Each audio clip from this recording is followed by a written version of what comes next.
I think that in today's world, the sophisticated utilizer of dental services not only wants to have someone that's professionally accomplished, but that can work with them to be able to help guide them through their dental journey. Hello, everybody, and welcome to another episode of the Raving Patients Podcast.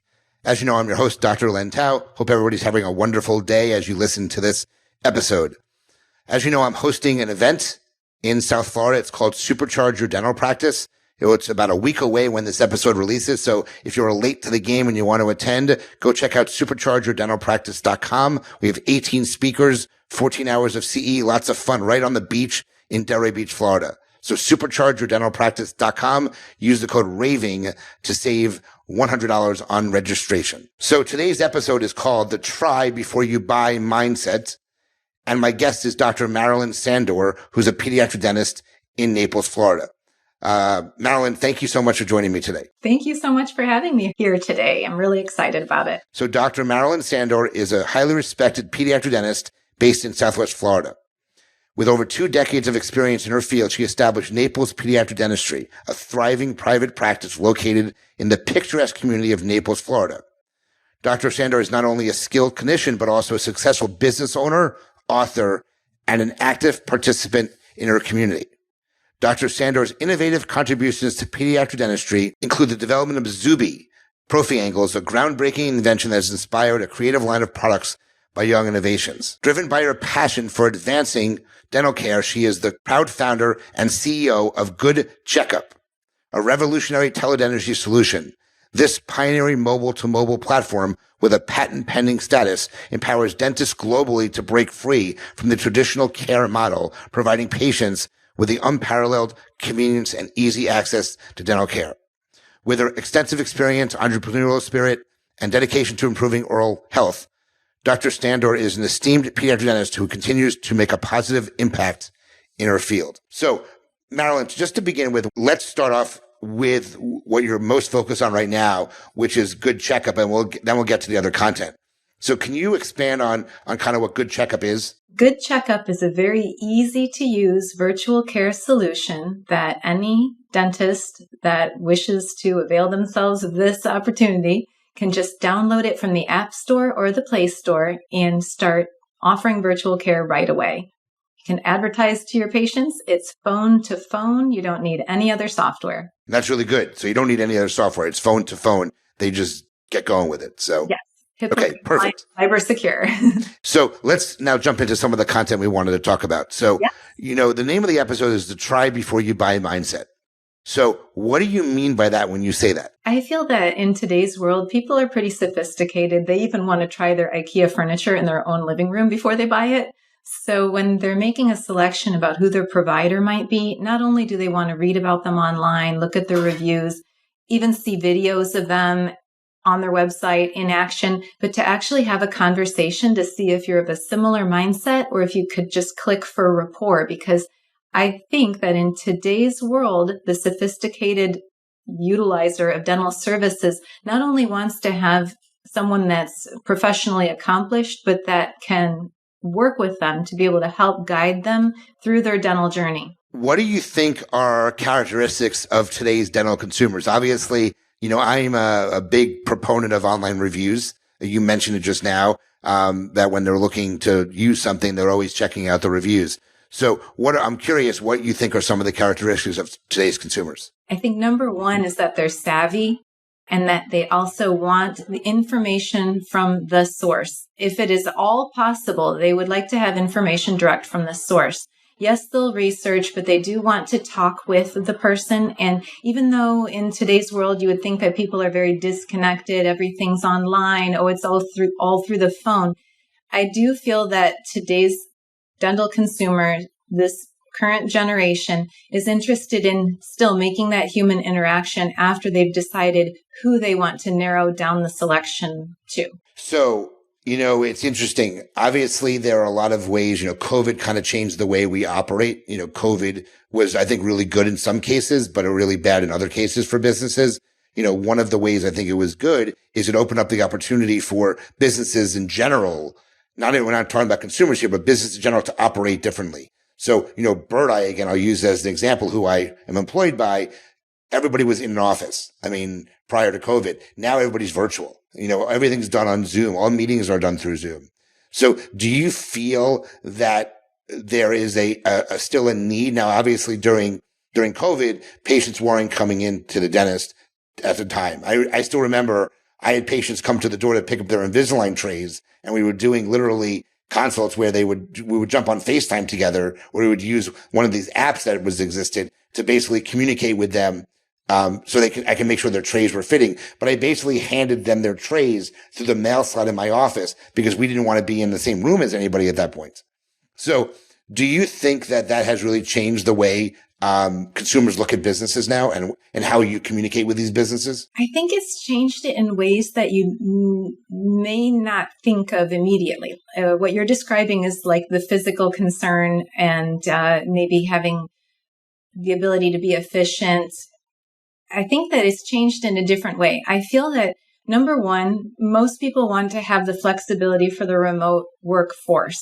So GoodCheckup will answer that not only for the patient to have the convenience of being able to connect with someone remotely, but it also allows the dentist to join the remote workforce and start improving their efficiency so that smaller things can be addressed more easily and quickly. And on the patient side, a different consideration is that patients can, as we were talking about earlier, look at reviews, make a list of candidates, and be able to more quickly sort and decide and be efficient for themselves and know they've made a solid decision as close as they can if they're able to have that virtual interaction.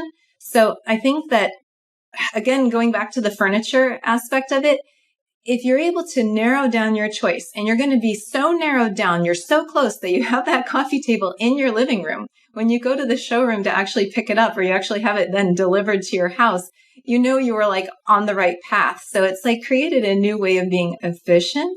And then, and a third, if it's possible to maybe describe this thought, is that many people on Zoom were connecting with people at distances that they may not have even known that they existed previously. And they may not have even known that the person that exists at that distance was as helpful and as sophisticated as they may have thought previously. So they're willing to go distances. So there are people that will travel distances to meet providers that they want to meet. So it's just really kind of opened up our minds, I feel. No, and I agree with that. I agree with that a lot. It's funny. You mentioned IKEA. It's amazing what virtual reality, or different realities have done, simply because if you want to try glasses on, you can go to Warby Parker and put your face and it will show you these glasses on your face to see what they look like. Same with IKEA and other furniture stores. You can go and actually see what the furniture looks like in your room through this augmented reality they have now. Yes. And that's going to be coming to dentistry, and it's going to be coming to your own phone very soon,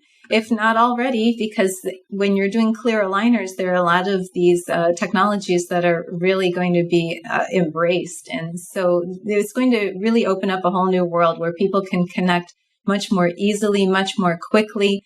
And yes, you can try a lot of things before you commit to them. That's good. That's good.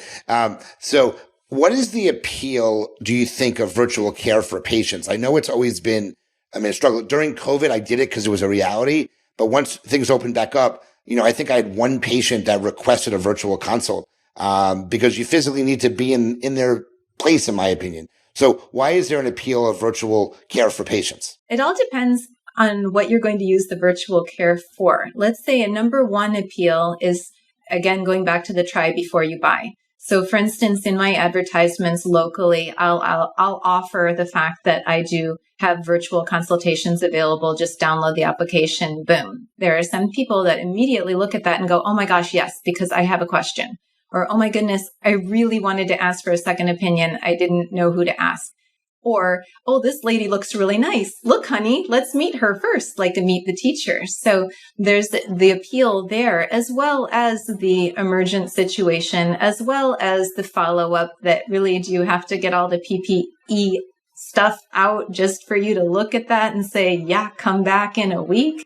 So there's a lot of, I think, value for patients. There's also value in patients for instance, that live at a distance that don't have a pediatric dentist nearby, and the general dentist would like to be able to recommend that they see a specialist. So I'll work with a dentist that's about 90 minutes away that isn't a pediatric specialist, but is able to identify concerns that need to be addressed by a specialist. Patient will be directed to connect with me. And then when they drive the 90 minutes, they can show up at my office and actually have the treatment completed rather than be looked at, sent home, reappointed, and the whole 9 yards. So you can really maximize your day by using virtual care, both from the patient side and the dentist side. Got it. Okay. That makes a lot of sense. So we just talked about the appeal for patients. Okay. Let's talk about the appeal for the dental practice. I'm curious your thoughts on that. Yes. As I just was touching on, it's a great marketing tool. Because if you open yourself up in this way to say, hey, I'm happy to have a conversation with you, it's just like people putting their Zoom and say, book a meeting with me. So that's a great opportunity to build patient relationships right away. With pediatric dentistry, I'll use that as an example. A lot of what we do is anticipatory guidance. So you'll have the parents that are going to have the new baby and they just came home and they want to know about the pacifiers. They want to know about the toothpaste. They want to know about what to expect when they'll have a tooth. So these are opportunities for us to show our knowledge. And by doing so, they're going to tell a friend and the friend will tell a friend. So it just increases your chances of building your patient pool and also even like a wider net. Most people on Instagram are really kind of trying to show themselves to the world, but you can't expect the world to find you if they can't talk to you. So it would be an opportunity, again, to expand your reach and quickly grow your patient base if you have a good personality and knowledge to share. Okay. I'll obviously I don't want to disagree with that because I'm not practicing anymore. And, like I said, my limited use of virtual was not anything amazing, but I'm not going to disagree with you on that. So, we're talking about, virtual services here. So obviously there's a lot to do with artificial intelligence and the role it plays in practices, virtual reality and the role it plays in practices. Can you talk about the use of this technology in the dental practice and where you see things moving forward from here? Again, I'll just use the example of the marketing because this is going to be the most practical. So we won't get into the levels of sophistication, let's say with AI, but something as simple as AI in way of analyzing a photo is also a great way to capture patients and capture attention as well as follow them and monitor them. So let me describe. If you have a patient that wants to utilize GoodCheckup and they want to use the soon to be released AI feature where they can take an image and they're able to get a little reading on that image that'll indicate plaque, gingivitis, possible cavity. This is good for someone because they might not want to ask. They may be dentally anxious. They may not know. They may have thought they were just fine and, and maybe they could just ignore something for some time. If they have a little indication that maybe it is an area of concern, they'll be more apt to call you or call someone to be able to get care. So that's one way that AI can be used. The other is for following up. Say it's an orthodontic patient that chronically has a ton of plaque on their teeth. And you talk to the parents, be like, please, let's do this. We need to check in like every month. Let's have them send an image over to me so I can take a look at it. And if you look at that AI image and it's got arrows all over it for like gingivitis and plaque, you're going to know that you have to keep this patient on a tighter schedule. So like that's very practical. The other is when things get a little bit more sophisticated with AI and with radiographs, that's going to be great for second opinions too, because if someone sends that over, say, as a hygienist would be able to take a look at an image and be like, looking at this maybe with the patient, they'll be able to indicate like, okay, these are areas to watch. These are areas that we want to follow up on. And they can continue the conversation with patients using these images. And the level of sophistication on the X-ray is secondary to the value that the patient is getting from it because it's like a conversation starter and it's a way to really stay connected with them. Got it. Okay.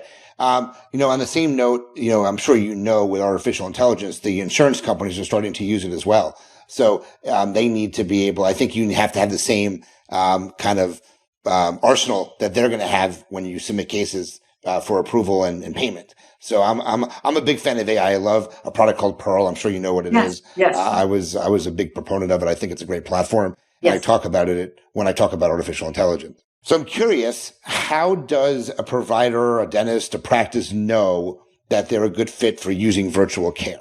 I think the first thing is you have to decide what it is that you want to achieve with the virtual care, depending on your practice model. Let's just say your model is a mobile dental situation where you send a hygienist out and you need to have them send images back to you. That's a different type of a virtual care setup, but that's got value because that's like the geographical situation where you're having boots on the ground with the hygienist.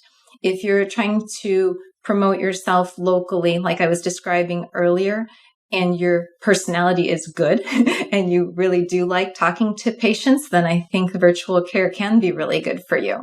If you have a very busy practice and you have, say, several dentists on staff that might be able to lead generate, and you can have somebody doing virtual care one day of the week because they need a flexible schedule, and then they can send those to the other providers, that's a great opportunity. If you have someone that's going on maternity leave, let's say, and they want to still be productive and send patients, that's a great opportunity as well.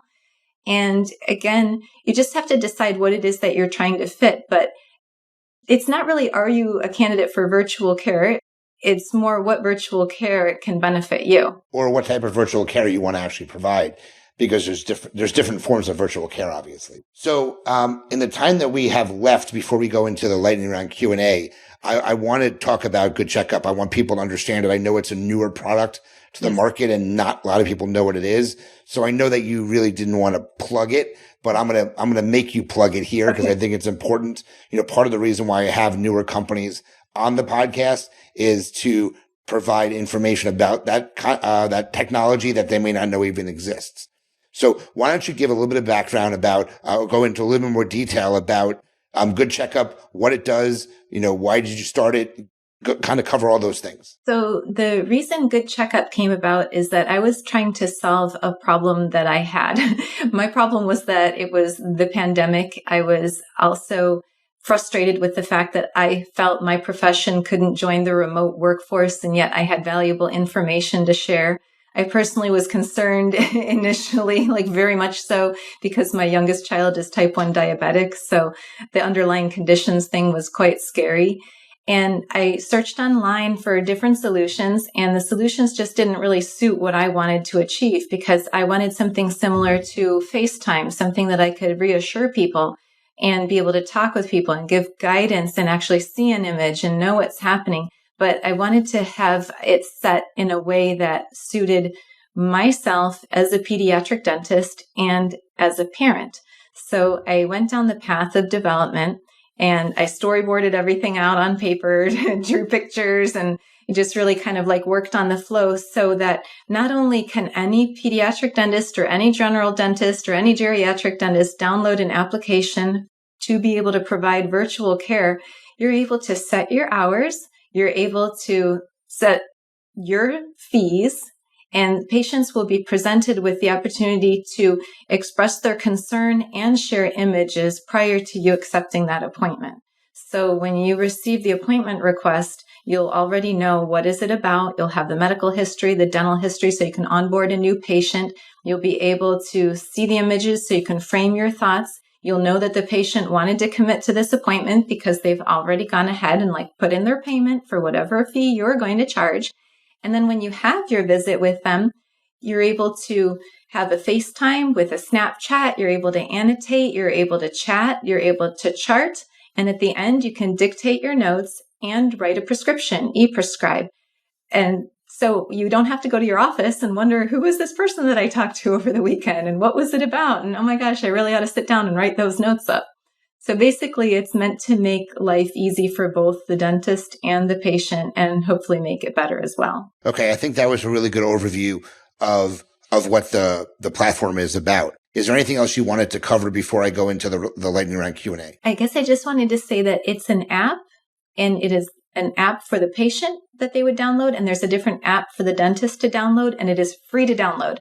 So just so you know, go for it. Obviously, there was a cost for the practice to use the app, but that's the only cost for them is the physical membership fee or subscription service that they have to purchase from you in order to utilize the app. Well, actually, right now, the only subscription cost is going to be for the e-prescribe. So if you decide that you want to use the e-prescribe, we're offering the rest right now at no cost. And that's how it's going to run for some time now. Okay. All right. Well, that's good information there. So let's switch gears. We'll spend about 5 minutes on the lightning round Q&A.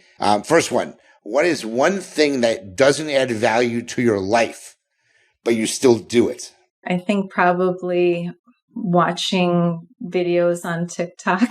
Perfect answer. That's an answer a lot of people give. I thought that's where you were going to go. That's definitely doesn't add value to you, but you do it because it's funny. So exactly. That's very funny. How have you developed key partnerships? I think mostly based on a little intuition of how I feel someone's product fit sounds with mine, to see if we're kind of on the same visionary plane, and see if we're kind of moving together at the same rate and interest level, yet keeping it creative. What is the number one tactic you use to stay organized? I think I have to make lists. That's my number one, legal notepad lists. So I also said you also use Slack. So do you use Slack for organization? I do. I actually really do like Slack. I Got like it. Okay. Who is one person you love to have as a mentor? This is kind of silly, but Abraham Lincoln. Okay. What motivates you? I think just feeling excited and happy that I'm doing something creative and that could possibly change the world. Okay. What is one, this is a tough one. What is one subscription you don't want to live without? It doesn't have to be business related. Netflix. Netflix? Okay. All right. Now, this is another tough one. If you had to open up a lemonade stand tomorrow, what would you call the stand? Oh, my. Tough question. That's a really good one. Yeah, I don't know. I think it'd probably be something like Sweet Tart. Nothing wrong with Sweet Tart. Hey, for me, it's easy. My name is Len, so it would be Len's Lemonade Stand. See, it's easy for me because I got the L in my name. For you, it's Marilyn's Lemonade Stand or something, But Sweet Tart sounds good. I think that's good. Funny aside on that, at my very first office way back when, I actually bought an adorable lemonade stand while on a business trip in Boston and lugged the whole thing home with my staff members on the plane. It was hilarious. So we had the lemonade stand in my office for like 5 years. Oh, really? That's interesting. All right. What is your greatest fear and how do you manage it? I don't want to get too deep on it. I think my greatest fear is like not following through properly in the care of my daughter, the one that's type 1. So, I mean, that's like the real fear. The real fear. I think the other fear, like business fear or like creative fear, I think the fear is that I wouldn't pursue the ideas that I had and then would regret them later. Okay. All right. And last one, what mindset has helped make you successful? I think the mindset of just, we have to enjoy what we're doing on a daily basis and making people happy. That drives me, making people happy and enjoying what I do. Well, that's awesome. And I know those were some tough questions for you, but you did a good job. So thank you for participating in that part of the podcast. So Marilyn, people want to know about GoodCheckup. They want to learn more. What is the best way for them to get in touch with you? What is the best way for them to reach you? Okay, please go ahead and email me at drsandor@goodcheckup.com. That would be the best way to get in touch with me. Otherwise, I would be like more than happy to field any phone calls. So my cell number is 239-269-3703. Text or call. I'm more than happy to talk. Okay. And do you have any offers for any of the listeners or viewers that you wanted to throw out there for them for listening? Yes. If you're interested, if you give me a call, we are offering free e-prescribe services now for 3 months. So basically, according to what you said, the only cost was e-subscribe anyway. So you're giving them 3 months free of basically using the entire platform. Yes. Gotcha. And just for those that want to learn more, what does e-prescribe traditionally cost for a monthly basis? Right. E-prescribe traditionally would be up about $35 to $45 per month. Got it. Okay. Well, Marilyn, this was great. I appreciate you spending part of your Friday chatting with me and in giving all your information to the audience, the viewers and the listeners, because it is on YouTube as well. So thank you so much for joining me today. Guys, if you want to learn more about what Good Checkup can do for your practice, to see if virtual services are something you or your patients may appreciate, please reach out to Marilyn. She gave you her email and her cell phone number. I want to thank the sponsors, which I did not do at the beginning, both Dental and Tele and Doc Sites, for providing the promotional support to allow me to do this as often as I do it. And remember, you have about a week or so to register for my event. It's called Supercharge Your Dental Practice. It's in Delray Beach, Florida. Marilyn will be there. It's only a little over an hour and plus from her, where she's in Naples. So she will be at the event. And remember, as I end all my podcasts, your reputation matters. Until the next episode, Marilyn, thank you so much for joining me today, and we'll talk to everyone soon. Thank you so much.